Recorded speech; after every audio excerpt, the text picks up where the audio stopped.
tema de hoje é Vivendo o Novo de Deus. Como eu disse anteriormente, o texto que vamos utilizar é Mateus capítulo 6, versículo 25. Nós vamos ler até o versículo 33. Amém? É um versículo muito conhecido, você já conhece esse texto, mas a gente vai trabalhar ele hoje e alguns detalhes que estão embutidos nele. Diz assim a palavra do nosso Deus eterno.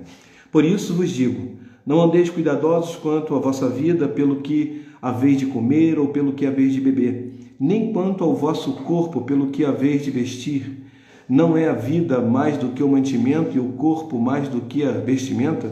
Olhai para as aves do céu, que não semeiam, nem cegam, nem ajuntam em celeiros, e vosso Pai Celestial as alimenta. Não tendes vós muito mais valor que elas? É uma pergunta, que Jesus faz. E qual de vós poderá em todos os seus cuidados acrescentar um côvado à sua estatura? E quanto ao vestuário, por que andais solícitos? Olhai para os lírios do campo, como eles crescem, não trabalham nem fiam. E eu vos digo que nem mesmo Salomão em toda a sua glória se vestiu como qualquer um deles. Versículo 30. Pois se Deus assim veste a erva do campo, que hoje existe e amanhã é lançada no forno, não vos vestirá muito mais a vós, homens de pequena fé? Versículo 31. Não andeis, pois, inquietos, dizendo, que comeremos ou que beberemos, ou com que nos vestiremos? Versículo 32. Porque todas essas coisas os gentios procuram. De certo, vosso Pai Celestial bem sabe que necessitais de todas essas coisas, mas buscai em primeiro o reino de Deus e a sua justiça, e todas essas coisas vos serão acrescentadas. Amém? Deus abençoe a leitura da sua palavra. Esse texto é muito conhecido e, inicialmente, eu queria falar com você sobre o que é novo. Todos nós, na maioria das pessoas, tem dificuldade de viver o novo, porque tudo que é novo foge do nosso controle, nos assusta porque nós não conseguimos controlar aquilo que é novo, porque é como se fosse uma criança, Uma criança, quando pega alguma coisa que ela não conhece, ela fica naquela curiosidade, e inicialmente ela não tem medo porque ela não tem noção de perigo, mas nós, como temos noção de perigo, nós temos medo de viver o novo inicialmente, porque não conseguimos dominar, não sabemos o que nos aguarda. E assim acontece com o ano que nós estamos vivendo agora. Nós estamos iniciamos ontem, dia 1º, o ano de 2023. Algumas pessoas ficam com medo do que as espera nesse ano de 2023. Se a política vai ser assim, se a saúde vai ser desse jeito, se elas vão estar trabalhando, se elas vão estar bem de saúde. Um monte de questionamentos gira em torno da mente dessa pessoa e ela fica assustada. E muitas pessoas deixam de realizar projetos, deixam de viver coisas surpreendentes da parte de Deus, porque elas ficaram com medo e paralisaram, Então, melhor elas não arriscarem, melhor não avançar, isso é o pensamento de algumas pessoas, do que avançar e se frustrar, e fazer e dar errado. Então, elas param no meio do caminho, porque elas consideram esse momento difícil, Porque é novo, é algo que elas não dominam, não têm controle. E tudo que foge do nosso controle, nós temos uma tendência a repelir, a não avançar, porque nós não sabemos como vai ser. E Jesus aqui estava orientando os discípulos e aquelas pessoas acerca dessa situação. No texto que nós lemos, inicialmente, ele diz assim, por isso vos digo, não andeis cuidadosos ou ansiosos, porque a pessoa está vivendo hoje com o pensamento no amanhã. Será que vai ter? Será que não vai ter? Será que eu vou conseguir pagar? Será que eu vou conseguir realizar? Será que eu vou conseguir? Será? E todas essas perguntas trazem um ponto de interrogação e fica uma dúvida na mente. E Jesus estava dizendo para elas, não andeis dessa forma, preocupadas, solícitas, ansiosas. com que haveis de comer, beber e vestir. Jesus coloca necessidades básicas para essas pessoas, porque todos nós, independente da nossa classe social, da nossa situação, nós precisamos de comer, beber e se vestir. Então, Jesus estava colocando aqui situações básicas. E aqui eu separei alguns versículos.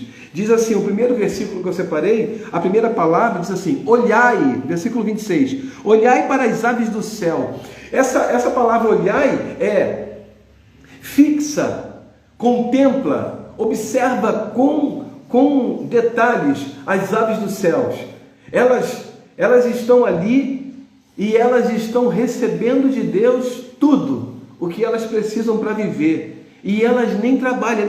Ele continua aqui, semeiam, nem cegam, nem ajuntam em celeiros, e vosso Pai Celestial, ou seja, temos um Pai que está no céu e que Ele supre as nossas necessidades. Ele conhece a minha necessidade, Ele conhece a sua necessidade. Ele diz assim, e vosso Pai Celestial as alimenta. Aí ele continua fazendo uma pergunta: não tendes vós muito mais valor do que elas? Ou seja, Jesus faz uma comparação comigo e com você, fazendo comparação com aquelas pessoas da época. Será que aquelas pessoas que estavam ouvindo esse discurso de Jesus, será que elas não tinham mais valor do que as aves dos céus, que não trabalhavam, não faziam nada, não ajuntavam celeiro, e mesmo assim Deus dava a ela a provisão necessária todos os dias? Será que nós não temos mais valor do que essas aves? Isso era uma pergunta que Jesus fez para poder trazer uma reflexão para aquelas pessoas. A próxima palavra, versículo 28, está aqui, E quanto ao vestuário, por que andais solis? Olhai para os lírios do campo, como eles crescem, não brotam, não trabalham nem fiam. Eles não trabalham, ou seja, eles não fazem nenhum esforço. Os lírios aqui, eles não fazem nenhum esforço, e eles recebem tudo aquilo para serem mais lindos do que até mesmo Salomão. Ele faz uma comparação. Então, note que o cuidado de Deus acontece com as aves, acontece com os lírios dos campos, e não vai acontecer conosco, não iria acontecer com aquelas pessoas naquele tempo em que Jesus estava discursando, fazendo essa comparação, orientando acerca do novo, orientando acerca do futuro, para que a ansiedade saísse do coração. A ansiedade é o mal do século, é algo que domina aqui, na mente. E quando chega aqui na mente esse domínio, a pessoa não consegue avançar, porque ela está vivendo o dia de hoje, do dia 2 de janeiro de 2023, mas com o pensamento em dezembro de 2023. E algumas pessoas estão já vivendo 2024, sem saber o que vai acontecer, sem saber como vai ser. E essa preocupação domina a mente, e quando você sabe que tudo parte daqui, né? Quando o apóstolo Paulo, escrevendo aos Romanos, ele inicia o capítulo 12, que é a parte prática, né? Até o capítulo 11, ele faz orientações doutrinárias, orientações bíblicas acerca de vários assuntos, e na questão teórica. E quando chega no capítulo 12, ele começa uma parte prática. E ele inicia assim, capítulo 12, livro de Romanos. O apóstolo Paulo, ele diz assim: rogo-vos, pois, irmãos, que apresenteis os vossos, pela compaixão de Deus, que apresenteis o vosso corpo em sacrifício vivo, santo e agradável a Deus, que é o vosso culto racional. E não vos conformeis com este século, ou com este mundo, mas transformai-vos pela renovação do vosso entendimento, para que experimenteis qual seja a boa, perfeita e agradável vontade de Deus. O que o apóstolo Paulo estava dizendo? Tudo começa aqui, uma metanoia, mudança de pensamento. Quando eu tenho aqui a minha mente voltada para Deus, eu consigo caminhar mesmo sem saber o que vai acontecer no dia de amanhã.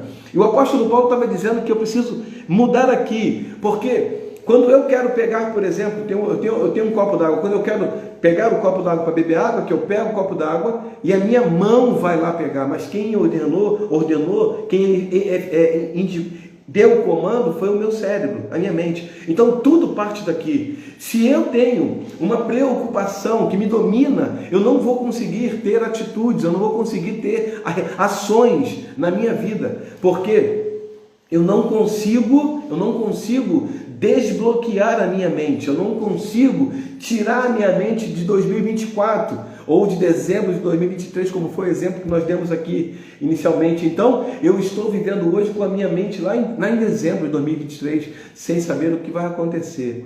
E quando eu não consigo dominar, eu começo a entrar em pânico, porque eu não consigo saber o que vai acontecer lá. Jesus estava dizendo: não andeis ansiosos, não andeis solícitos. Existem coisas novas para você viver, mas para que você viva elas, você precisa estar aqui hoje com os pés fincados na segunda-feira, dia 2 de janeiro, ano 2023, e continuar a caminhada, sabendo que Deus está cuidando de você. E aí ele continua, e existem outras palavras aqui que eu quero ver com você. Diz assim, os gentios, olha aqui no versículo 32, está aqui, porque todas essas coisas os gentios as procuram. De certo, o vosso Pai Celestial bem sabe que necessitais de todas essas coisas. Ou seja, os gentios, povo pagão, povo sem religião. Imagina, o povo gentio, eles procuram essas coisas. Eu e você, que temos um Pai Celestial, que conhece a nossa necessidade, nós não podemos andar com a nossa mente preocupada. Olha, preocupada, ocupar-se antecipadamente. Nós precisamos andar confiando no Senhor, sabendo que Ele conhece as minhas necessidades, sabendo que Ele conhece as suas necessidades, sabendo que Ele trará provisão no momento certo, na hora certa. O que eu preciso é continuar a minha caminhada tranquilo, sem viver amanhã. Existem pessoas que precisam pagar contas e elas estão preocupadas hoje com a conta que tem que pagar amanhã, depois, mês que vem. O dia ainda nem chegou e elas já estão vivendo a aflição do momento, a aflição de quando o boleto, quando a fatura do cartão, quando o aluguel vencer, elas já estão vivendo a aflição lá na frente. E isso atrapalha até o relacionamento, o convívio com as pessoas que te rodeiam. Por quê? Porque você começa a receber influência dessa preocupação que ainda nem chegou, né? Dessa ocupação que ainda nem chegou, e você começa a sentir os reflexos. E você trata as pessoas que estão ao seu redor de acordo com aquilo que você está pensando e está vivendo aqui na sua mente. Porque para a sua mente, naquele momento, você já está vivendo aquela situação. Você não vai ter condição de honrar esse compromisso, você não vai ter condição de pagar, você não vai ter condição de acertar. E isso tudo parece uma realidade hoje. E Jesus estava dizendo exatamente isso, para que essas pessoas, desse contexto aqui, não vivessem dessa forma, ansiosas. Esse texto nunca foi tão atual, porque a ansiedade domina as pessoas e começa aqui na nossa mente. Eu preciso desconfigurar a minha mente se ela estiver dominada pela ansiedade. Eu preciso desconfigurar ela aqui, sabendo que Deus está cuidando da minha vida. A outra situação, aí ele começa a dar a solução, o remédio, né? Diz assim, versículo 33. Mas, depois de ele ter dito tudo isso, ele coloca: mas buscai em primeiro lugar o reino de Deus e a sua justiça, e todas essas coisas vos serão acrescentadas. Buscai em primeiro, antes de tudo, antes de qualquer coisa, antes de pensamento, antes da preocupação do boleto que vai vencer mês que vem, ou até mesmo por esses dias. Você precisa primeiro buscar o reino de Deus em primeiro lugar, antes de tudo. Senhor, eu coloco aos teus pés, aos teus cuidados, essa situação, essa questão, você coloca isso que tenta te afligir. Quando você faz isso, você está declarando a sua confiança no Senhor, naquele que cuida, naquele que governa, naquele que dirige, naquele que estabelece tudo aquilo para a sua vida. Aí você começa a ter dentro do seu coração algo que Jesus mencionou lá atrás. Eis que vos deixo a paz, a minha paz vou-la dou, não a dou como o mundo dá. A paz é que nos proporciona viver assim, sabe, tranquilo. Não é zen, sabe, não, mas é viver tranquilo. Você sabe que tem algo para fazer ali mês que vem, amanhã, semana que vem, você sabe, e isso não te torna irresponsável. Isso não te torna uma pessoa negligente com os seus compromissos, não. Porque eu tenho compromisso amanhã, depois, eu tenho. Mas eu estou com o meu coração em paz. O que significa isso? Eu sei que Deus está cuidando de mim. Eu sei que Deus tem provisão para a minha vida. Eu sei que amanhã, hoje eu não tenho a provisão que eu necessito, talvez, mas amanhã eu sei que vai ter. Porque Deus está no controle da minha vida. Eu busco, em primeiro lugar, antes de tudo, o reino de Deus e a sua justiça. O que seria justiça? Equidade. Equidade não é você ter igualdade, mas você ter as mesmas condições ou, para poder você alcançar as mesmas oportunidades. Deus é um Deus de justiça.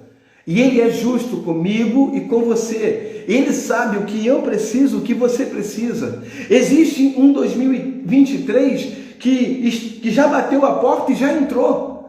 Nós não escolhemos. Ele chega para mim, ele chega no Japão, ainda que o calendário seja diferente para alguns, mas ele chegou. 2023 chegou para mim e chegou para você. 2023 traz no seu bojo muitas coisas novas, coisas que eu desconheço, coisas que você desconhece. Mas isso não pode, de maneira nenhuma, nos trazer pânico aqui na nossa mente. Porque fugiu do nosso controle, nós não sabemos o que vai nos aguardar em 2023. Não. Nós continuamos caminhando firme. Quando Jesus fala aqui, homens de pequena fé, essa era uma repreensão singela, uma repreensão carinhosa para aqueles crentes da época, dizendo, vocês não confiam, vocês precisam confiar. E aquilo que eu vou viver em 2023, ainda que eu não saiba o que eu só sei de uma coisa: a minha vida está nas mãos do Senhor, eu confio nele, eu sei que Ele está no controle e Ele cuida de mim. Ele cuida das aves dos céus, Ele cuida dos lírios dos campos, que dirá de mim, Ele não vai cuidar? Para eu viver o novo de Deus, eu preciso entender isso, eu preciso desconstruir esse pensamento que me leva à ansiedade. Eu preciso desconstruir aqui tudo aquilo que tenta bloquear as minhas ações através desse pensamento. Eu preciso dizer para minha mente, eu confio no Senhor. Parece uma coisa engraçada, mas isso é de verdade. A Bíblia diz que eu preciso confessar, que eu preciso declarar. E interessante que a fé chama à existência as coisas que não existem. Isso é você declarar, ainda que você veja na sua frente algo impossível, você começa a declarar, eu creio que Deus trará a provisão, eu creio que a porta vai se abrir, eu creio que alguém, até mesmo você, vai passar no concurso público, vai passar nessa prova, eu creio. Você começa a declarar no mundo espiritual que rege o mundo natural. E aí, isso não é positivismo, isso é fé. Isso é fé. Isso é declarar que Deus cuida de você. Isso é declarar que Deus está no controle da sua vida. E Ele conhece quem você é no mais íntimo. Ele conhece você melhor do que você mesmo. Você lembra de Abraão? Deus deu a ele o Isaac, o filho da promessa. Deus, em seguida, pede a Abraão, me dá o seu filho. Aí Isaac podia até pensar, como o Senhor me deu, agora vai tomar? Não, mas Abraão, ele vai e cumpre aquilo que Deus havia pedido. Chegando próximo, depois de caminhar 3 dias, ele fala para o moço dele, fala assim, aguarda aqui que eu e o garoto vamos subir, vamos adorar e vamos retornar. Olha que coisa tremenda. Ele sabe que vai lá em cima adorar e vai voltar. Isso é confiança em Deus. Isso é saber que Deus está no controle. Ele não disse, eu vou lá sacrificar meu filho e vou voltar sem ele. Não, ele disse, nós vamos lá. Isso é no plural, pode lá ver. Nós vamos lá adorar e em seguida retornaremos. Ele sabia que voltaria com seu filho Isaac.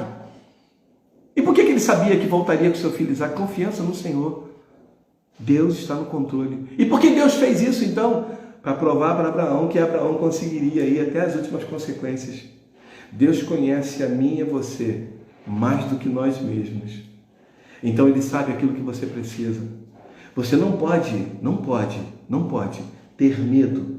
Ou melhor, eu vou mudar a palavra. Você não deve, porque você pode estar no seu poder, né? Então você não deve ter medo do que te aguarda em 2023. Por mais fora de controle que esteja, você deve permanecer confiando no Senhor, sabendo que Ele está no controle da sua vida. Eu quero finalizar lendo um texto muito conhecido. Está no livro de Mateus, capítulo 9, a partir do versículo 14. Jesus respondendo acerca do jejum, ele mostra uma parábola que é tremenda, que é para a minha vida e para a sua vida. Diz assim, Mateus capítulo 9, versículo 14. Então chegaram ao pé dele os discípulos de João, dizendo: por que jejuamos nós e os fariseus muitas vezes, e os teus discípulos não jejuam? E disse-lhe Jesus: podem porventura andar tristes os filhos das bodas enquanto o esposo está com eles? Dias, porém, virão em que lhes será tirado o esposo, e então jejuarão. Ninguém deita, aqui começa aquilo que eu e você precisamos entender. Ninguém deita remendo de pano novo em veste velha, porque semelhante remendo rompe a veste e faz-se maior a rotura. Nem se deita vinho novo em odres velhos.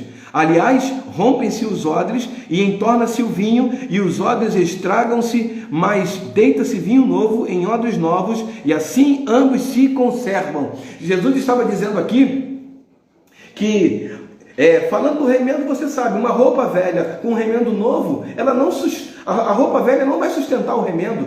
Quem é da antiga sabe, né? A mãe sempre mandava remendar, né, aquela roupa. Hoje em dia a calça rasgada é até moda, né? Mas na nossa época não.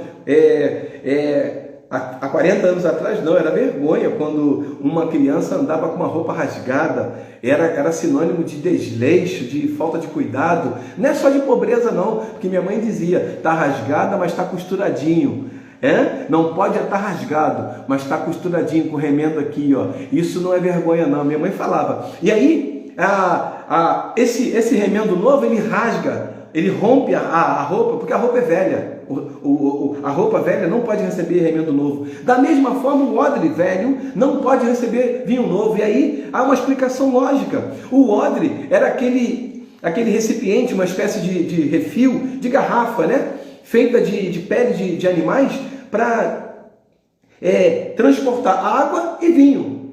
Então, o odre velho era muito, muito comum, utilizado para transportar água ou vinho velho. Vinho novo não se colocava em odre velho. Por quê? Porque o vinho novo, ele fermentava, e quando ele fermentava, ele expandia de volume, né? Então, dentro do odre, ele forçava o odre velho e rompia, e estragava o vinho e o odre. Aquele odre velho, que antes poderia ser utilizado para carregar água, agora nem para água vai servir, porque ele se rompeu com a pressão do vinho novo. Então, vinho novo só se colocava em odres novos, que ele suportava a pressão da fermentação do vinho e não se rompia.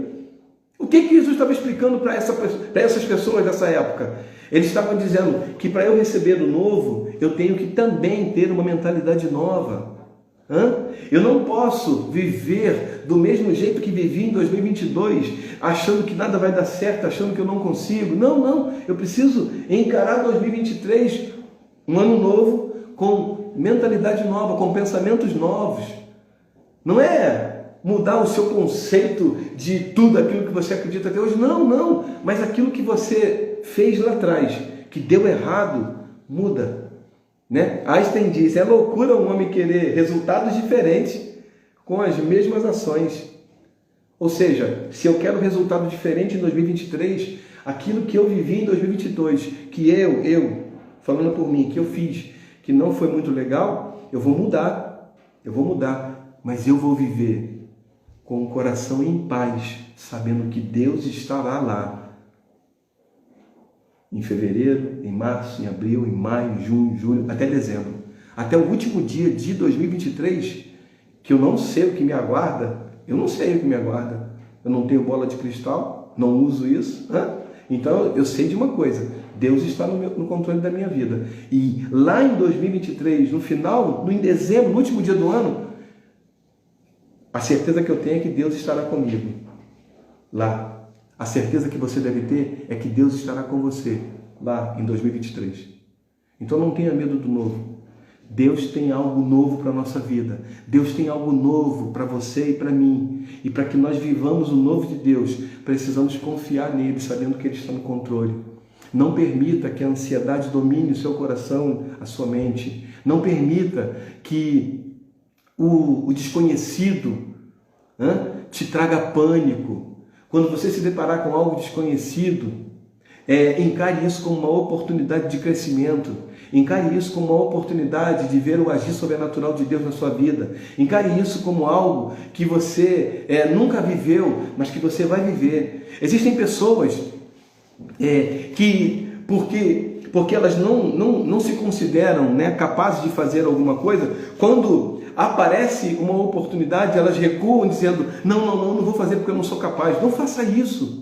Não faça isso. Se você sempre recuar, quando você se considerar incapaz, você nunca vai estar habilitado para fazer aquilo que você considera difícil ou aquilo que você considera novo. Então, quando você receber uma oportunidade, vá sem medo de errar, sem medo de ser feliz, porque com certeza absoluta não será a melhor forma de se fazer aquilo, porque você faz pela primeira vez, mas com certeza você vai fazer, e na segunda você vai fazer melhor, e na terceira você vai fazer melhor, até que você considere um padrão, até que você considere alcançar êxito, fazer aquilo com excelência.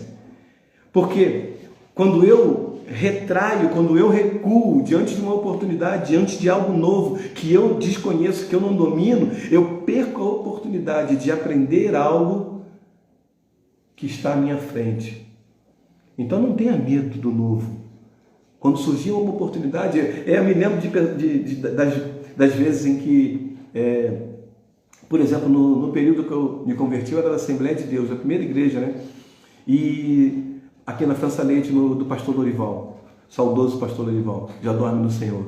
E eu me lembro que eu estava num culto de oração, de manhã cedo, logo de manhã cedo, acho que 6 horas da manhã, 7 da manhã, não me lembro exatamente a hora. E uma irmã, a irmã Eunice, que dirigia, a irmã Eunice está firme no Senhor também, caminhando, e ela dirigia aquele culto e veio na minha cabeça assim: você vai trazer a palavra. Eu era recém-convertido. E aí a irmã Eunice bateu no meu ombro e falou assim: você vai trazer a palavra. E quando eu olhei para cima assim, meu olho regalou, eu falei: não. Aí ela falou assim: vai sim. Aí fui, e ela, o irmão debate com a oportunidade para trazer a palavra. E aquilo foi uma coisa assim, e eu fiz o que estava no meu coração, eu não recuei, fiz, e daquele dia em diante eu comecei a ter oportunidade para fazer outras coisas, e a gente foi fazendo até que chegamos hoje, depois de 30 anos, nós estamos aqui tentando fazer alguma coisa, mas sem medo de errar. Eu não tenho medo de errar. E eu sei que de vez em quando eu erro, mas eu não tenho medo de errar.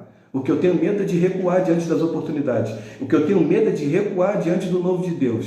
Quando me apresentam algo novo que eu não domino, eu digo: Senhor, a minha dependência está em Ti. Senhor, eu confio no Senhor. A minha suficiência vem de Ti. Me capacita para isso. Porque Deus não está preocupado com pessoas qualificadas. Ó, que coisa linda! Deus está preocupado com pessoas disponíveis. E se você quer ser usado por Deus, não espere estar qualificada. Espere estar disponível. E quando você entender isso, você vai ver o agir de Deus na sua vida. Não tenha medo do novo. Permaneça firme. Deus é com você. Aonde você for, Deus estará nesse lugar. Amém? Deus abençoe a tua vida. Que você viva um ano de 2023 assim tremendo. Que você possa ver o agir sobrenatural de Deus na sua vida. E que tudo aquilo que se apresenta diante de você, novo, que você desconhece, você possa olhar, não com arrogância, dizendo: não, mas com humildade, dizendo: eu vou encarar, porque Deus é comigo. Eu não vou recuar. Eu vou continuar em frente, porque eu sei que Deus está no controle da minha vida. Assim como Ele cuidou dos lírios dos campos, assim como Ele cuidou dos pássaros, Ele cuida de mim, Ele cuida de você. Amém? Deus abençoe a tua vida.